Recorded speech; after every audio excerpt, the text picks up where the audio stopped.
Hey guys, welcome back to a new special of the Chief Concern Show. I'm Marcus Dash here with my brother Teja Dash. Jason is not going to be joining us today on this show, but that's not to worry. We got you guys covered.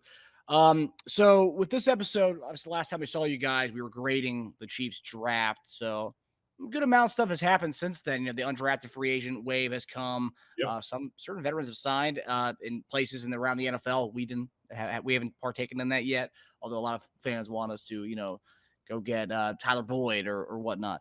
But nonetheless, so today in this episode, we're going to talk to you guys about some of the underrated rookies that aren't being talked about enough.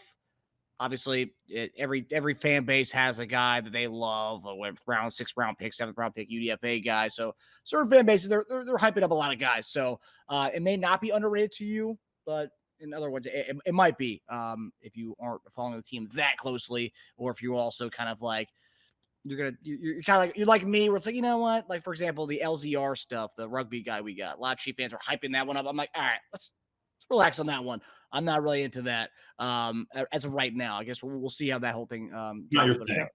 apparently he's done well during rookie minicamp so far. So that's that's something. At least it's better than it was before, just the rugby excitement. But anyway, we're gonna get into a few guys that we like in this show, whether it's UDFA guys, maybe a guy who was drafted, but we're gonna begin now. Tasia, take us away with some guy that Chief fans really need to be paying attention to as we move along here. So yeah, when I thought of the question underrated, it's really hard, like you said, because at this point we've like exhausted talking about these guys, and the hype train's going like full fledged bullet train. So none of them are really underrated anymore. But I think based on the actual term underrated, let's deep dive a little bit, right? So I don't think Worthy or Kingsley can really be underrated because they're first and second round draft picks, right? You can't say they're underrated. The only way you could is if like a guy maybe was a top 10 pick and he slipped to the second round. Maybe then I guess he'd be underrated because you got a bunch of teams skipping over him. I turn to our day 3 picks, our 4th round draft pick, Jaden Hicks. I think he's underrated. A lot of folks had him at a first, second, absolute worst 3rd round grade for him. Nabbing him in the 4th would definitely put him in the underrated, underappreciated, overlooked area, right? I mean, just by the definitions. Hicks, I'm really excited. I'm excited about a bunch of our rookies, so I could have done a lot here, but I just see us putting him everywhere. He has linebacker level box experience. He's known to be a good single high communicator. He can play in that hybrid slot role, a screen killer, excels at curls, and excels at the flats.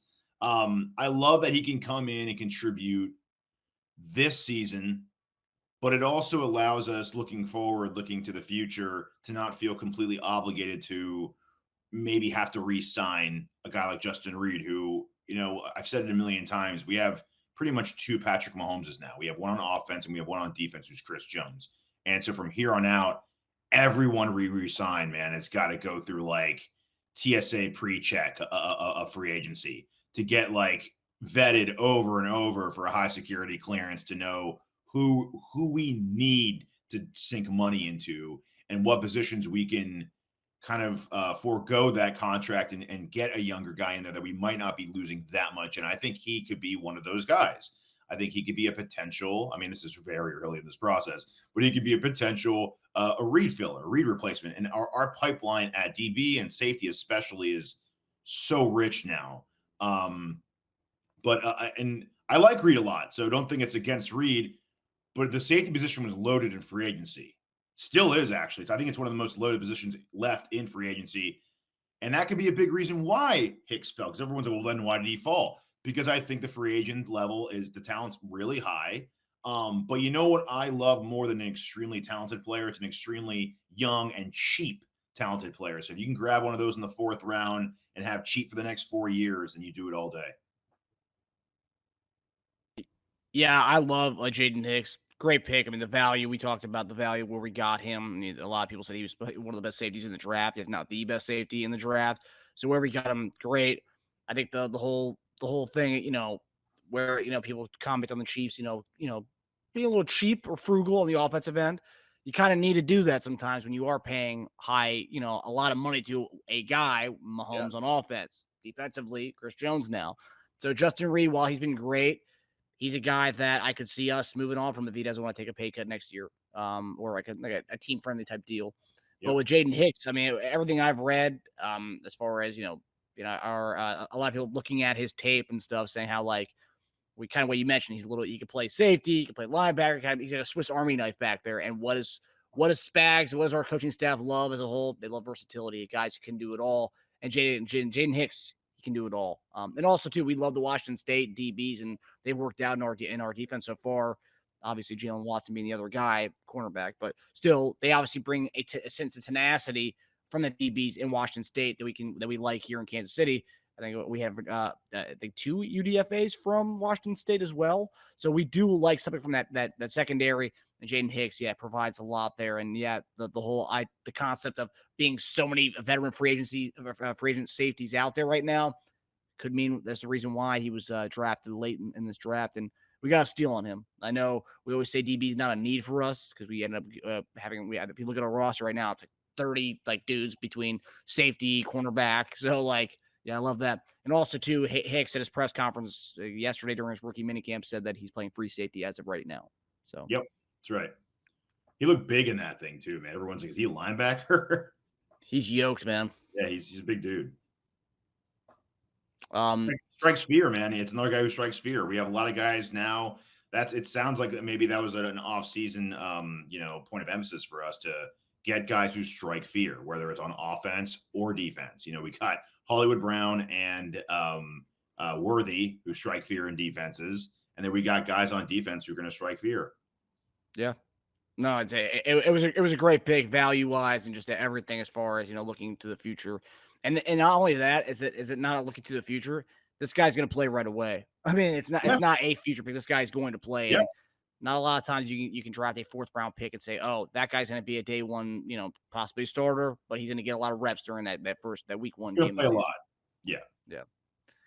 So I kind of took this in a different route here with mine. I feel like seeing all the comments people talk about with the players and stuff, it's like, oh, is Jaden Hicks even at this point? Is he underrated at this point? Like you kind of said, as Chief, generally a lot of these guys get hyped up.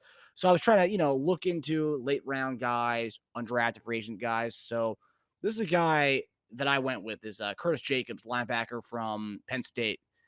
So I wanted him in the draft. There's a couple linebackers I wanted, and he was one of the guys. Like, dude, get him. It was like round 4, round 5. I was like, let's get him, please. 6th round came, no. 7th round came, no. He was still out there, and I'm like, what's going on here? And I, there's a certain point at the draft where you get the Mel Kiper's big board, and it's like his top 10 best available. Yeah, I remember he was sitting there in the top 10 for a while. I'm like, wait, what's going on here? It's like you never like to be like, oh yeah, that's my guy right there. Mel Kiper's number 1 guy. You never like to say that, but there came a point in the draft where he finally flew up the boards where he's like, that's him. He's still there.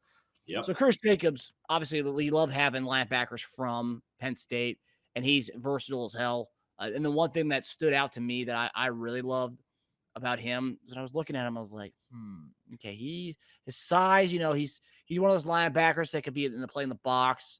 But looking at his size, so he's 6'1", 241. So when I looked at that, I was like, that reminds me of someone very, very, very similar that we had in our team for a long time. And that was Willie Gay. 6'1", 243 was Willie Gay. This guy, 6'1", 241, Curtis Jacobs is. Obviously, we lost Willie Gay to free agency this past year to New Orleans. But, I mean, if you look at, so obviously you can tell as far as from an athletic standpoint, Curtis Jacobs lacks in that somewhat as to Willie Gay. I know I bring in the Willie Gay comparison. Willie Gay was a freak. So he was an athletic freak, an athletic phenom. Yeah, that's yeah. But we're talking about size and how they can utilize him. So Jacobs, his big knock is the coverage aspect, which is kind of weird because he's 6'1", 240 frames. Like, oh, this guy could play a coverage kind of linebacker. But that's kind of his big weakness is that, and that's why he fell to undrafted, late to undrafted. It was like in this passing league now, how are we going to be able to use a linebacker who's this size but can't really, is not much of a coverage guy. But he's in a locker room with Nick Bolton and Drew Tranquill. Drew Tranquill, one of the best coverage linebackers, I would say. And Drew Tranquill, you look at his size, Drue Tranquill, 6'2", 234. A lot of people said he was too light to play in the NFL. That's why he slipped to the 4th round in his draft. It's like he's too light. He's going to be maybe a special teams guy, yada, yada, yada. So 6'2", 234 coming out of college at the combine. This guy, 6'1", 241. One beauty about him is that you can blitz the hell out of him. That was one thing Penn State loved utilizing him. He's a great blitzing linebacker. And I mean, who loves to draw up more blitzes than Spags? And I will say this. You look at our depth of our linebacker room. Yeah, you could say we lost Willie Gay and that hurts, but man, we still have some dudes in there. That's why it's like, could this guy be a guy who comes in and gives us reps this year? I think so. I think he's athletic enough. He provides a lot of stuff.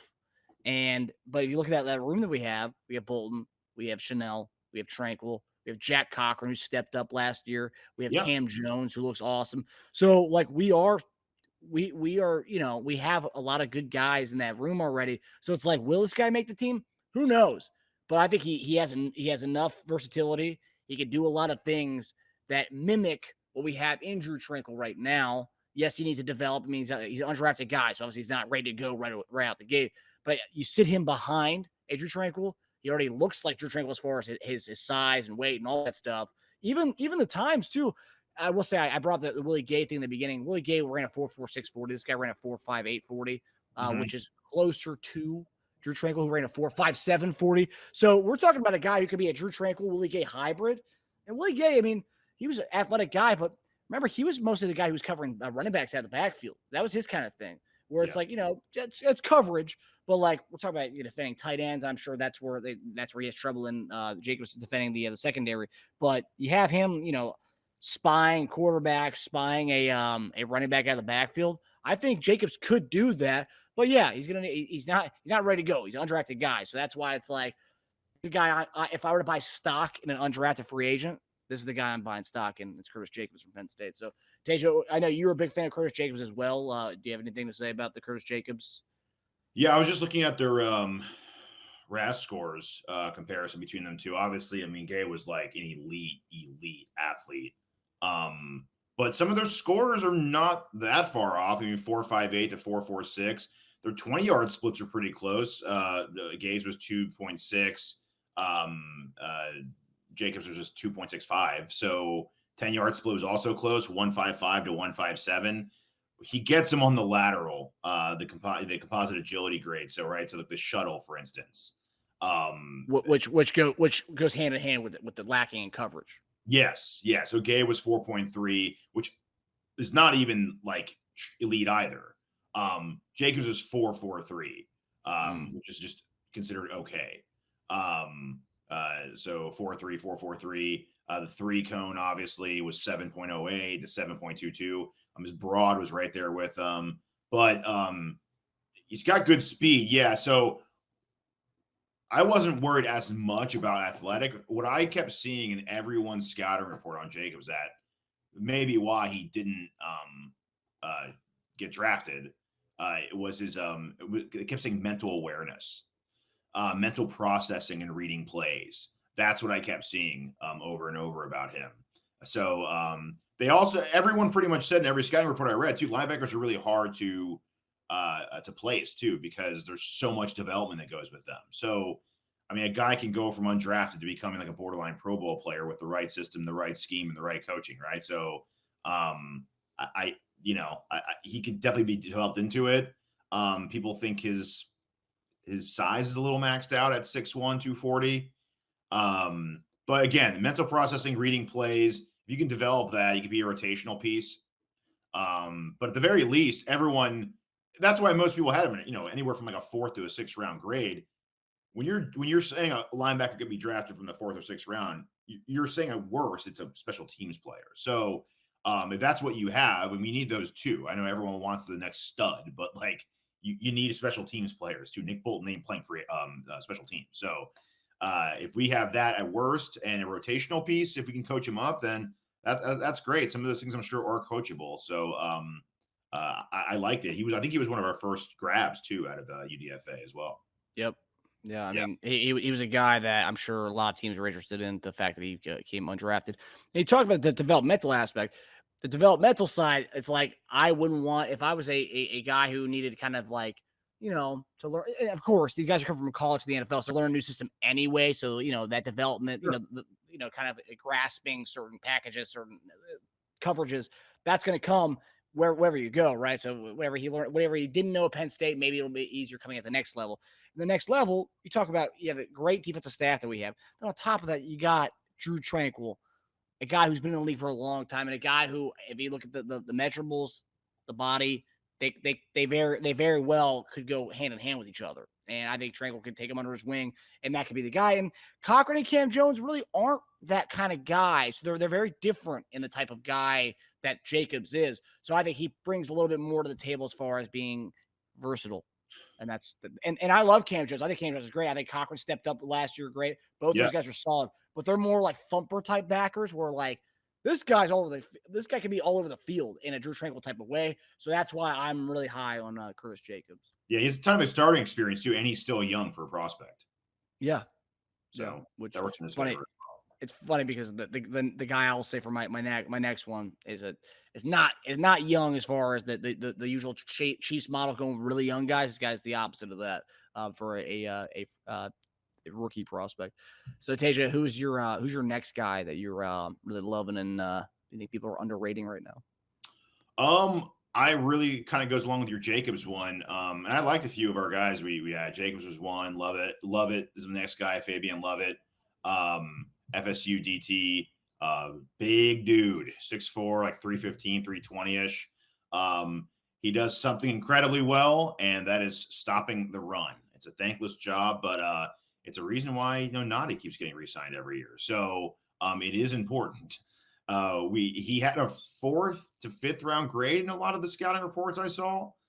So another UDFA steal. Definitely impressive that we got him there. He doesn't offer a lot in the pass rush department, but I don't really think we're looking for that at this point. I mean, granted, yeah, it's great to have plenty of depth at that, but I mean, Omenihu, Jones, Karlaftis, Dana, FAU hopefully takes a step. That's a solid group of pass rushers. So I don't know if we necessarily need that. I just think we need a healthy, nice little rotation of run stuffing guys next to Jones. Maybe even some guys who can take on a double team when Jones, rests for a couple plays, which Lovett seems to do a pretty good job of. He's not a good pass rusher. He has a bull rush. It can be developed from what I read. But we just need a nice dose of a bunch of pluggers. I think he does that. And maybe if we get a guy out of there, like a little, a gem, a diamond in the rough, we keep him around for a few years and stop signing, like stopgaps, pun intended, every year. Yeah, I would love I would love this guy pans out. I do think he's got a legitimate shot. And we talk about the lack of DT depth that we have. Obviously, we re-signed everybody from last year, Pinnell, Nadi, Wardenton. And that's the thing. It's like we wanted a D lineman in the draft because we wanted to, there was every round went by. Like, oh, get him. Because DTs fell big time. There was no DT taken in the first round. They all fell second, third, fourth. I mean, all of them were there to be had.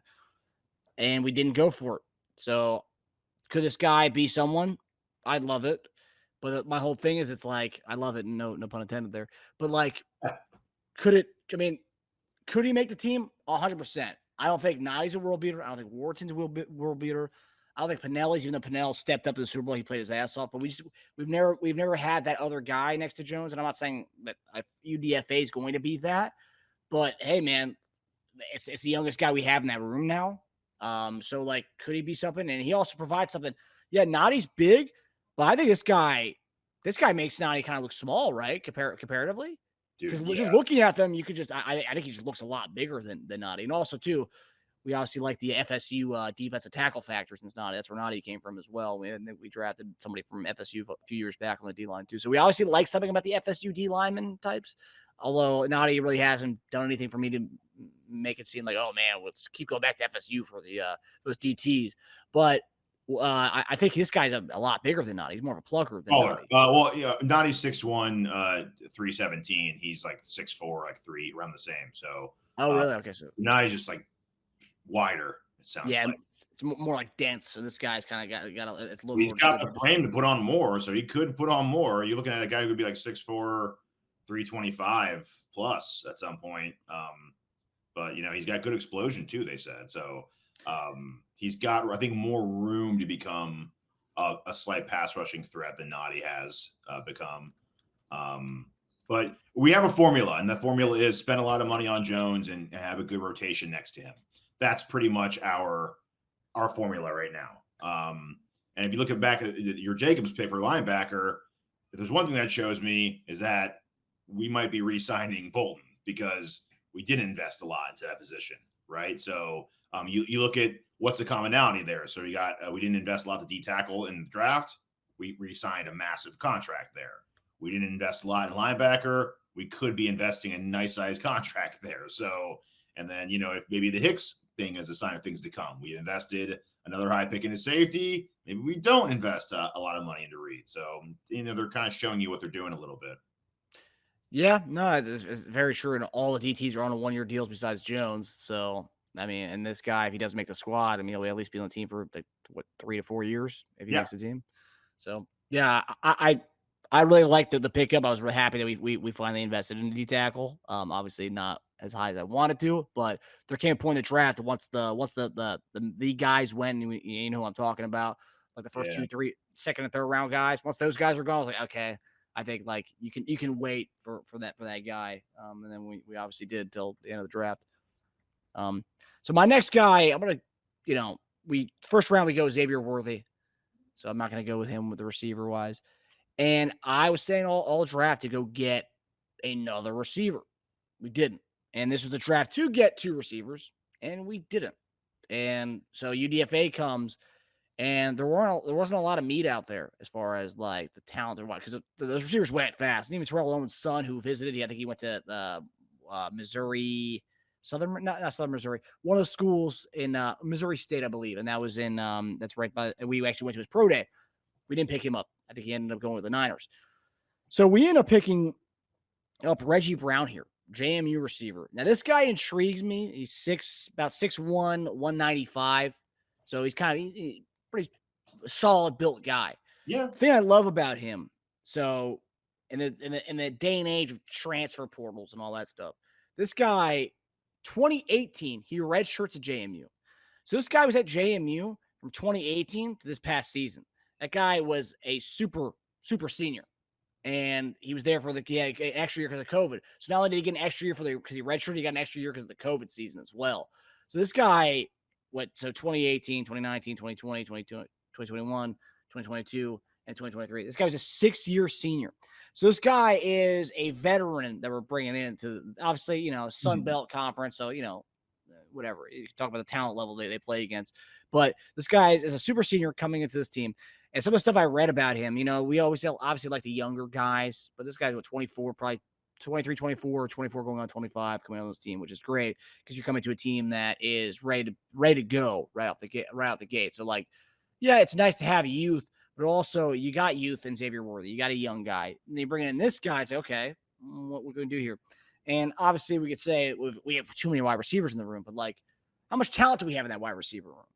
That's my thing. And we'll get to that in a second. The thing I loved about him that I read, I mean, his numbers really flash off the board to you as far as his yardage, his 40 time and stuff. I believe he ran his pro day. He ran a 4.67 40. So, not a world beater in speed, but we don't really need that because we have a lot of those guys. And he's 6'1", 195. He says his game. Reading an interview with him. He says he models his game after an Antonio Brown, Calvin Ridley kind of hybrid there. That's what he models his game after. So looking just at his numbers here. So this past year, he was honorable mention, All-American, first team All Sun Belt wide receiver, Blitnikoff Award watch list, which is pretty impressive since he's coming from JMU. Yeah. Had 53 catches for 1,054 yards and a team best 9 touchdowns. JMU record and career high 202 receiving yards on a career best 9 catches in a single game. So he has the most yards in a single game in JMU history. Obviously, again, you're going to say, oh, it's JMU. I mean, James Madison University. Where's that? Harrisonburg, Virginia. But the thing I loved in a world of transfer portals, the guy stayed there for 6 years. So this guy, he was a number 2 receiver pretty much every year until this past year where he finally showed out. And what I loved, when I read a story about him, was that since he was like, been the consummate pro. He's been there every year. He's like the JMU vet. When transfer portal guys, specifically quarterbacks, were coming in there, he was like the main like teacher for these guys. Outside of the coaching staff, he'd be the one to help them kind of learn the offense and stuff and kind of adjust to what's going on there. So I really like that this guy's already kind of taken on this like veteran leader kind of role. And on a team that you're going to play in Kansas City, who's competing for Super Bowls every year, you kind of need those like professional type of guys, like guys who see it as see it as a business. They see it as a job and hard work. And this guy has done that. I mean, he's been a leader for 6 years, or probably a majority of his time at JMU. But let's go to the wide receiver room. So Rashee Rice, I'm going to list all the guys we have. So Rashee Rice, probably suspended, although there's a lot of reports out there that he might not be suspended this year, could be suspended this year or next year. I think he'll be suspended this year. Let's just say that. So we got Rice, you got Hollywood, you got Xavier Worthy, you got Kadarius Toney, you got Sky Moore, Justin Watson, Justin Ross, Reggie Brown, Brooks from Kansas State, another a guy we picked up at UDFA, Montrell Washington, Cornell Powell, and Nico Remigio.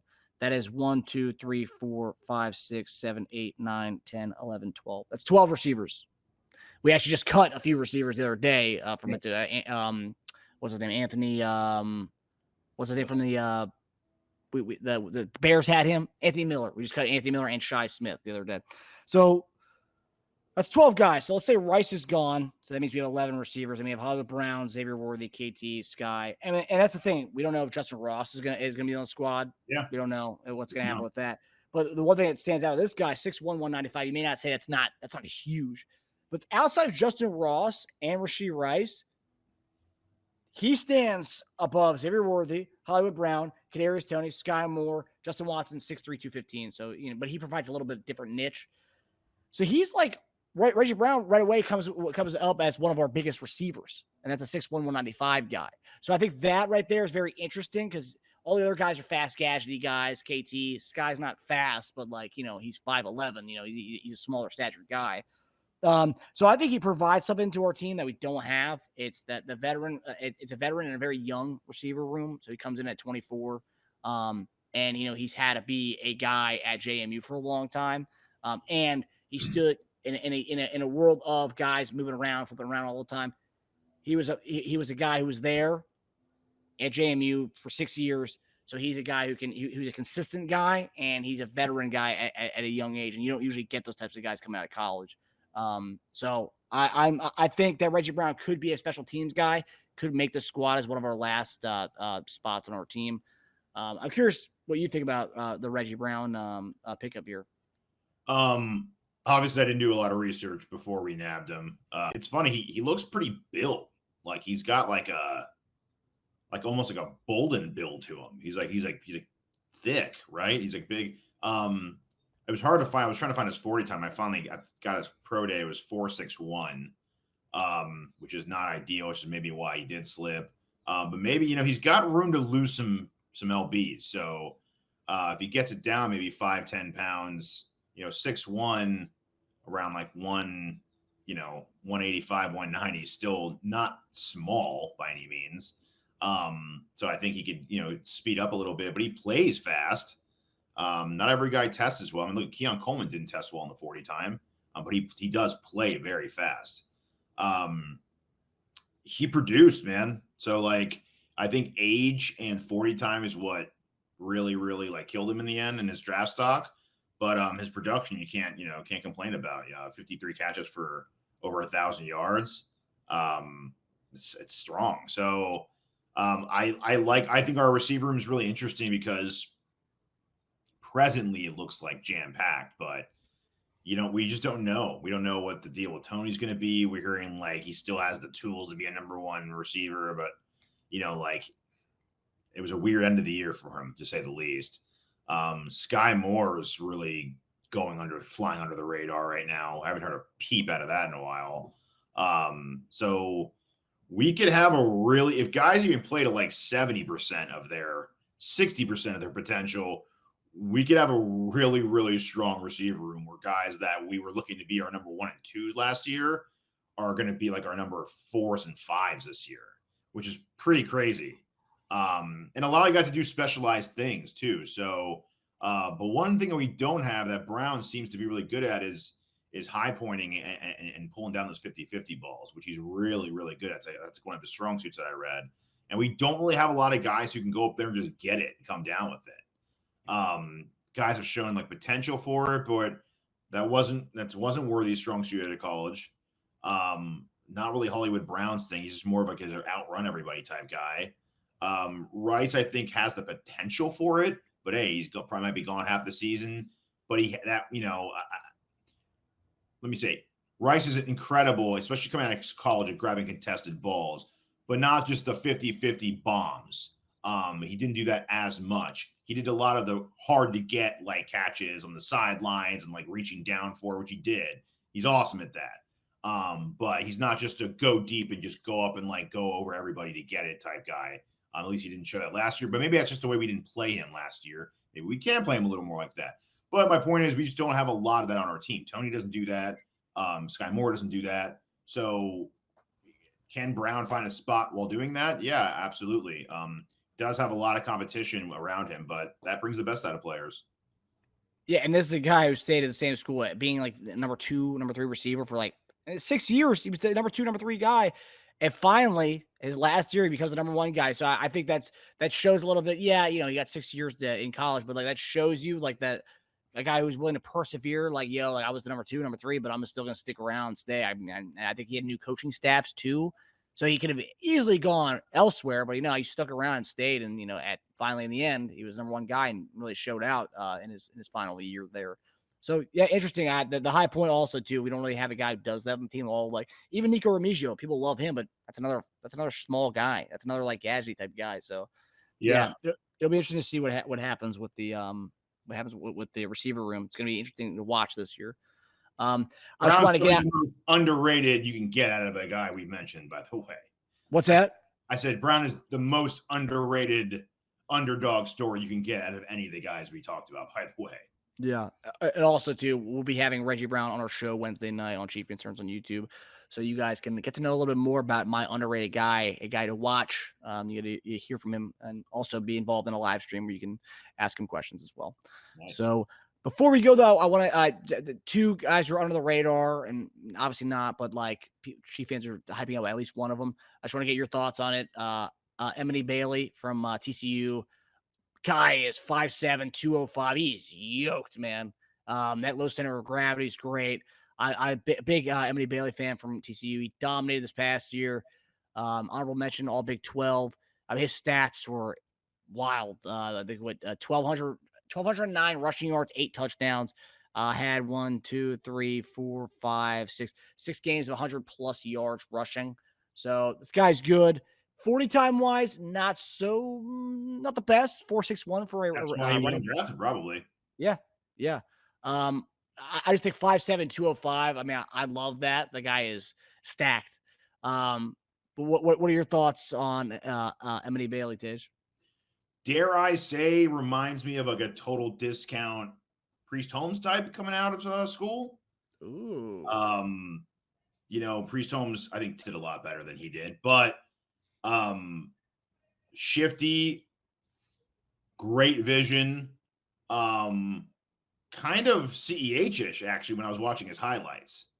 But really good player comps he had. I saw one that said Jermichael Hasty. I saw another one that said discount Devin Singletary. All guys that would fit pretty well that we would do really well with. A lot of people had him draftable anywhere from the 5th to 7th round. I think they like his vision and open field, and he doesn't need to. He's also a guy I consistently read doesn't need to touch the ball a million times to put his impact on the game. And I think for the number 3 back, if he does become that, he's not going to touch the ball that much unless there's an injury. So you want a guy who can go in there, flash a little bit for the 3 to 5 touches he might get in a game. That's the kind of guy that he's going to be, at least a start, unless he just turns heads. And if he can do that if he can maximize output with minimal touches, that's the kind of guy you want. And our running back room right now, so Bailey, CEH, Hassan Hall, Keontae Ingram, Pacheco, Perine, and Deneric Prince. So 6 guys in the running back room as of right now. So, I mean, again. There's opportunity there.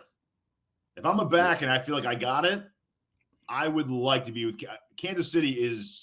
If I was a veteran back and the money is close amongst a bunch of teams, I would choose Kansas City because, I mean, as good as Pacheco's looked, we don't have a lot invested in him at this point. We've given him a ton of carries this last year. He's had some nicked up injuries. A shoulder can easily come back. CEH is someone that we didn't pick up an option and just re-sign on the cheap. So we're not heavily invested in running back. If you're a running back, you feel like you are the best in the room, I would love to come to Kansas City. Oh yeah. Yeah, no doubt. No doubt. And also too, we give Pacheco a lot of carries. I mean, he shoulder surgery in the middle of the season last year. I mean, like, you know, and he is a battering ram. So, like, I mean, he does. I mean, he gets injured a lot. So there's opportunity there. We saw Michael Perine got some carries last year. Didn't really do much of them at all during the regular season. Tore it up during preseason. He was a preseason Hall of Famer, according to some people in Chiefs Kingdom. But yeah, he didn't really do much. Deneric Prince, we were big fans of Deneric Prince, training with Derek Blaylock, former Chiefs RB. I mean, he never got the chance to showcase anything during the regular season. Didn't really showcase during preseason. So in another year in the NFL program, maybe he'll go off during this preseason. We'll see. It's gonna be that's gonna be a very interesting battle in the running back room. I'm surprised we haven't invested more, to be honest with you. I mean, considering we lost Jet, we just re-signed CEH, who's someone that we weren't that committed to anyway, and then we didn't really get anyone else. So it's like, I mean, yeah, I get it. You guys are huge Pacheco fans, and I don't blame you for that. So am I. But at the same time, like, it's cheap. He's cheap, and he's had nicked up injuries. But and also the rugby guy, Zemet, he is technically a running back. That's true. But I think he's just more of a. I think when I see him, it's more of a gadget running back at this point. Yeah, just so much you don't know about him. But Bailey has, I mean, and Bailey's knocks are one of his other knocks. He doesn't have top end speed. His like 10 to 20 yard speed's really good. He can like explode, but then he doesn't have that like gone. The extra burst. Yeah, he doesn't have that top end. But his other one was that they say he runs with such recklessness that they question how long he can stay in the NFL. The hits he'll take. Who's that remind you of? 3 to 6 touches a game at most. Then you don't really have to worry about that. You can sprinkle him in and just have him be like a badass for 3 to 5 touches. It doesn't matter. Yeah, looking at some of his games here, like the first game, obviously Colorado's defense was atrocious, but 14 for 164. Another game he had against Kansas State, 12 for 100. So I mean, he does. I mean, his yards per carry, 5.4 yards a carry, pretty damn good. Last guy I want to bring up, Teja, before we head out of here is another underrated guy under the radar, Miles Battle from Utah.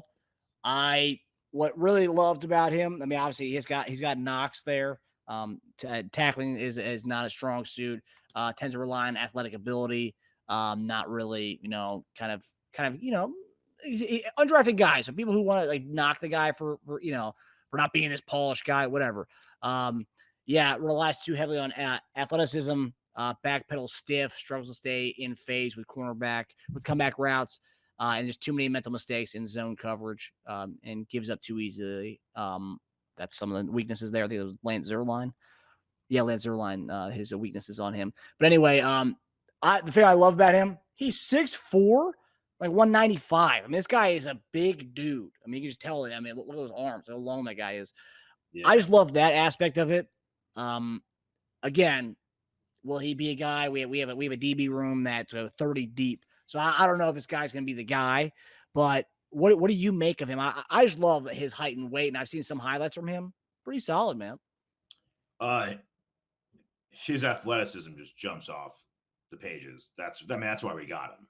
We're like, man, this guy's crazy. Let's just bring him in and see if like how much coaching it'll take to get him to be more refined. So if you read some of the stuff on him, it's mostly just he's more of an athlete than DB at this point. And our DB room's so tough. I mean, look at the guy that we grabbed from the Jets towards the end of last year, Trey Dean, who's also, I think, 6'3" or 6'4". He's a big guy. And he actually was way more refined coming out of school. And that guy's got an uphill battle to climb to get it to be on our team. We just have a lot.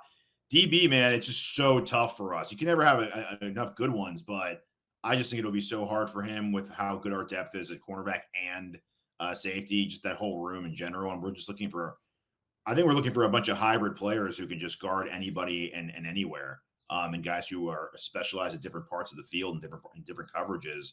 But it makes sense why they grabbed him. His athleticism's, through the roof. And if they think they can work with him and maybe practice squad him and keep building him up and turn him into a DB, maybe he's our guy in a couple of years.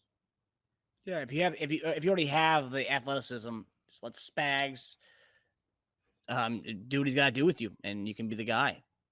I mean, if you can be receptive to whatever coverages and whatever they would throw at you in your athletic build that this guy has. I mean, the athletic build part you can't teach. Everything else you can teach, but we'll see. I mean, if you're saying he's 2 years away, right? Like he's a project. He's definitely a project. If he's 2 years away, 2 to 3 years away, then like that's when some of our guys will be free agents. The Watsons of the world. I think at that point you're going to start to see maybe if they have something in this guy, they'll know it by then. Maybe they don't have to invest high draft capital next year or the year after to find the replacements in the insurance policies on some of those guys. Yeah, and their head coach was it Kyle Whittingham?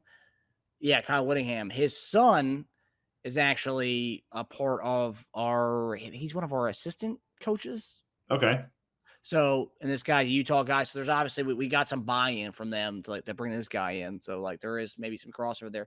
What is the exact, hey, we build up our DBs well. So whatever magic they've done in the past, if they can wave that wand at battle, then maybe they'll get them ready for battle. Yeah. Alex Whittingham is Kyle Whittingham's son, and he's our defensive quality control coach. So there you go. A defensive coach, son of the head coach of Utah. They bring this guy in. So there's definitely some buy-in from the coaching staff on what they can do with this kid. And so, all right, guys. Well, that does it for us on this Monday Chief Concern special show for you guys, talking about your underrated rookies and guys to keep an eye on. I think rookie minicamp wrapped up earlier today.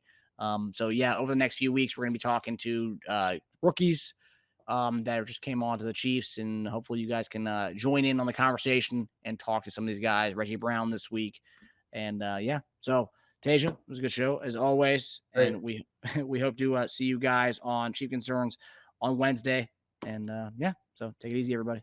All right, guys. Hi, everybody. Thanks for watching. Subscribe here to get the latest from the show. Also, be sure to check out the best clips from Chief Concerns. And if you prefer to listen to the show, subscribe and follow us on Apple Podcasts, Spotify, and anywhere else you get your podcasts.